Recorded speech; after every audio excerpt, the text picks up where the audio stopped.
Salut, c'est Trado, je suis content de vous retrouver pour la mise à jour des actions à la demande. J'analyse dans ce format la tendance de moyen terme en utilisant la théorie ultra connue, simple et efficace, telle qu'elle a été théorisée donc par Weinstein. Et voilà, pour débuter, Lexibook, donc une bougie égale à une semaine. On est typiquement ici en phase 1, toujours en phase 1 de base, comme on dit, c'est-à-dire d'accumulation. Il faudrait, à mon avis, passer au-dessus des 2,85 € en clôture, pas en séance, pas en semaine, comme on l'a vu ici, mais il faudrait vraiment clôturer au-dessus de cette zone pour initier statistiquement une phase 2. Pour l'instant, nous n'y sommes pas, mais on sent la pression qui s'intensifie sur Lexibook. Pour l'instant, je le répète, on est en phase 1. Je vous propose maintenant la deuxième action qui m'a été demandée. Il s'agit de Eiffage. Eiffage dans une situation un petit peu plus compliquée. Je considère que nous venons d'entrer en phase 4 baissière pour Eiffage. Il fallait pas clôturer en dessous des 91 €. C'est malheureusement ce qui vient de se produire. Alors on assiste à un petit rebond technique, une tentative pour reconquérir ce support, mais la tentative n'a pas été couronnée de succès. Malheureusement, vous voyez qu'on meurt au contact, au seuil du haut de cette zone des 91 € ici. Donc pour moi, les probabilités sont importantes pour qu'on ait une période assez délicate à traverser pour Eiffage qui est donc en phase 4 de Weinstein.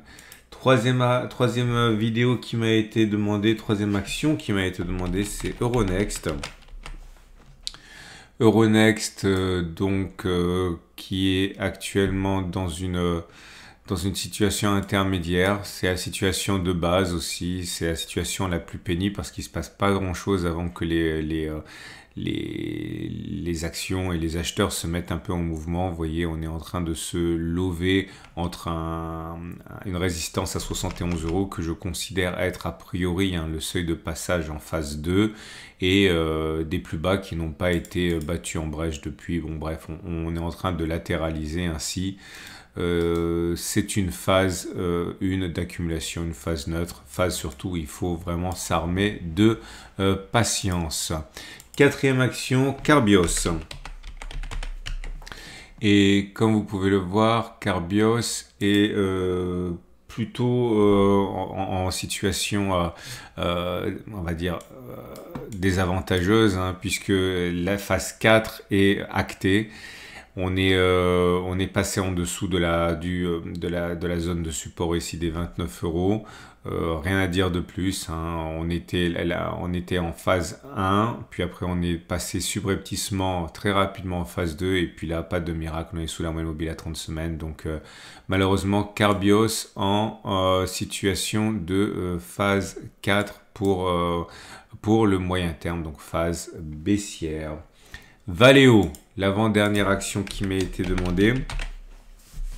Valeo, comme on peut le constater, dans une situation également assez délicate, mais on n'est pas en phase 4. Je pense qu'on est toujours en phase 1, une énorme phase de base ici, d'accumulation. Il faudrait clôturer au-dessus des 22 € à mon avis pour initier une phase 2 Weinstein haussière de moyen terme. Pour l'instant, c'est toujours une période d'oscillation autour de la moyenne mobile à 30 semaines, donc pas grand chose à dire. C'est neutre et pour l'instant ça accumule. On va terminer avec Life qui m'a été également demandé à plusieurs reprises. Et la situation actuelle est vraiment inquiétante, puisque nous sommes en dessous de la moyenne mobile à 30 semaines qui descend. Le rebond auquel on a assisté cette semaine n'est pas suffisant pour changer la situation. On est sous une moyenne mobile à 30 semaines qui descend, donc c'est baissier. Voilà ce qu'on pouvait dire pour ces 6 actions qui m'ont été le plus demandées. Je vous rappelle que ce format est mis à jour toutes les semaines. C'est à vous de mettre en commentaire de cette vidéo si vous voulez que j'analyse des actions que vous avez en portefeuille ou que vous envisagez éventuellement de mettre en portefeuille. N'hésitez pas en commentaire. Et je rappellerai une dernière chose, c'est que vous avez la possibilité d'avoir un coup d'avance en vous rendant sur ma chaîne YouTube. Donc, si vous voulez avoir un coup d'avance par rapport à la vidéo et ne pas attendre la mise à jour du dimanche, eh bien sachez que voilà, ça se passe là. Vous cliquez sur communauté et vous avez des alertes, que ce soit des alertes actions, des alertes de trading, des alertes ETF.